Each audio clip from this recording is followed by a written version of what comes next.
naging siksik yung araw na ito para sa ikatlong pagdinig ng House Tri-Committee hinggil sa pagkalat ng fake news at disinformation sa social media. At ngayong ikatlong pagdinig ay humarap ng ilang social media personalities na hindi sumipot sa mga naunang pagdinig.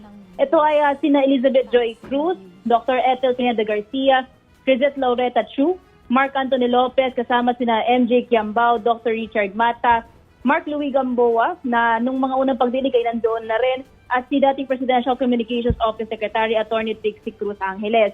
Wala pa rin sa kaninang pagdinig sina Lorraine Doy at Jeffrey Celiza, kaya mamaya isa-isahin natin yung ilan sa mga hahainan na ulit ng subpoena dahil sa kanilang hindi pagsipot sa pagdinig. Maalalang nagbigay rin ng babala ang House panel na binubuo ng Committee on Public Order and Safety, Information and Communications Technology at Public Information na posibleng makaharap sa contempt at detention ang mga personalidad na hindi sisipot sa mga pagdinig.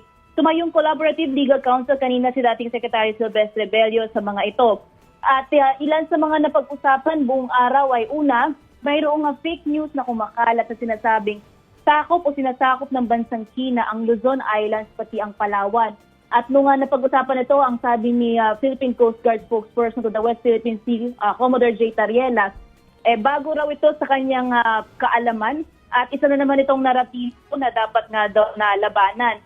Nagkaroon na rin ng representative kanina ang TikTok kung saan ibinahagi nito ni Miss Peachy Paderna yung kanilang regulation o kaya yung quality control measures na isinasagawa bago pa raw ma-upload ang mga content online. Pero nagpakita pa nga kanina ng ilang halimbawa si Congressman Benny Abante ng tila explicit content na nakakalagpas dito sa filtering system. So ang nasabi dito ng representative ng TikTok, willing silang makipag-cooperate at makipag-coordinate sa mga malicious content para raw magawa nito na action either to take it down o antabayanan yung iba pang mga related or similar content online.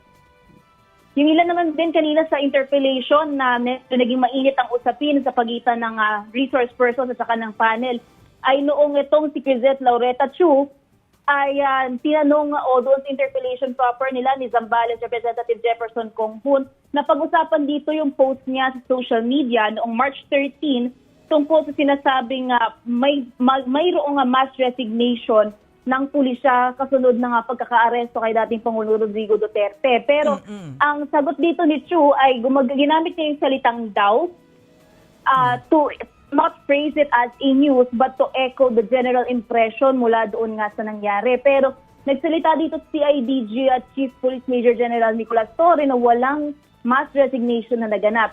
Kaya dito noong inalam kung saan nga ba nanggaling ito, kinumpirma ito ng panel, doon na nagkaroon na lang ng paghihingi ng tawad at medyo umatras na itong si Chu sa kanyang binanggit na post.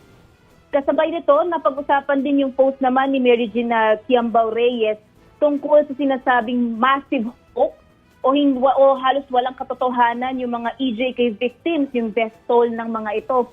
Pero nung tinanong din kanina ni Representative Joseph Stephen Paduano, tsaka nila Congressman Abante kung saan niya nga ba nakuha ito, kung may dokumento ba siyang nagsusuporta dito, hindi naging malinaw yung naging source ni Quiambao. Kaya nagkaroon din dito ng pag-urong o pag-atras at nagkaroon nga ng pag-iyak itong si MJ. Pero ang nasabi niya, yung kanyang pag-iyak nga rin daw ay dahil natatakot siya na ma-cite in content at ma-detain. Pero nilinaw ng TRICOM kanina, wala naman daw motion for that. Kaya kung wala naman daw silang ikinatago, dapat wala raw silang ikatatakot doon.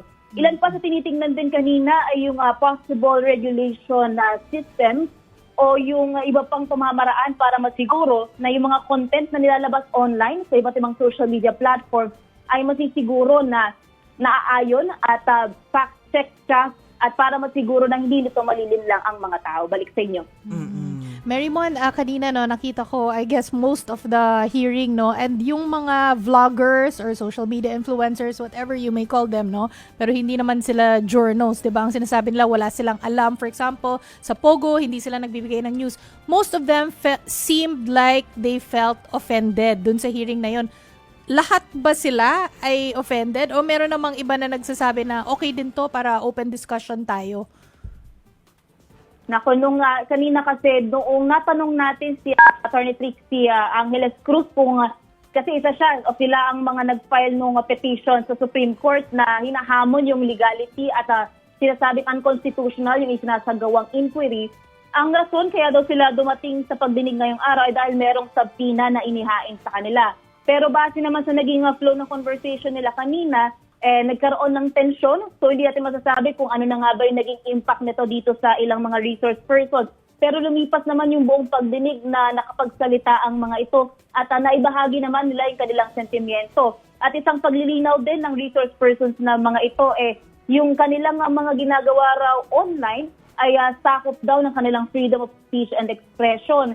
At the same time, nasabi din ni Attorney Trixie na yung kanyang paggamit din ng online platform, wala rin naman daw na ilalabag na karapatan o na batas. Common sentiments din ng mga naging resource persons kanina na freedom of expression o kaya naman daw ay opinion yung ilan sa mga pinopost online. Pero nililinaw at ikinutuwid kanina ng House panel na yung mga ito raw ay dapat pa rin dumadaan sa malalimang pag-iisip bago i-post online. Lalo pa na yung iba sa mga resource persons na ito, umaabot ng 10,000 mahigit ang engagement kada post nila.